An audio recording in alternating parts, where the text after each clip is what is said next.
بسم اللہ الرحمن الرحیم۔ السلام علیکم ورحمۃ اللہ وبرکاتہ۔ رزق اور دولت کی تنگی کا شکار 11 مرتبہ یہ آیت پڑھ کر آسمان کی طرف پھونک مار دیں، دولت بارش بن کر برسے گی۔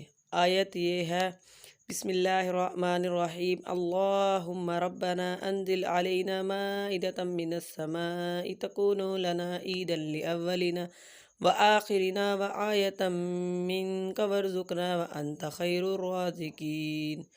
اس قرآنی دعا کے پڑھنے والے کو اللہ تعالیٰ غیبی رزق عطا فرماتے ہیں، خیر و برکت عطا فرماتے ہیں۔ جہاں کہیں سے رزق کا کوئی وسیلہ نظر نہ آ رہا ہو، مایوسی اور نا امیدی کی عطا گہرائیوں میں گرے شخص پر سے پریشانی دور ہو جاتی ہے، اس شخص کا دسترخوان بہت وسیع ہو جاتا ہے، اللہ پاک کے فضل و کرم سے نسلوں کے لیے رزق اور برکت کا سامان ہو جاتا ہے۔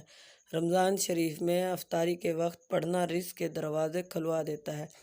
طریقہ عمل یہ ہے، اول آخر طاق عدد میں درود شریف 3 بار 5 یا 7 مرتبہ پڑھ کر 11 مرتبہ یہ قرآنی دعا پڑھ کر آسمان کی طرف منہ کر کے پھونک مار دے اور اللہ پاک سے دل ہی دل میں دعا مانگ لے۔ زندگی بھر اس عمل کو معمول بنا لیں، دن میں کئی بار بھی کر سکتے ہیں۔ رمضان المبارک میں افطاری سے پہلے کریں، اس وظیفہ کی اجازت عام ہے۔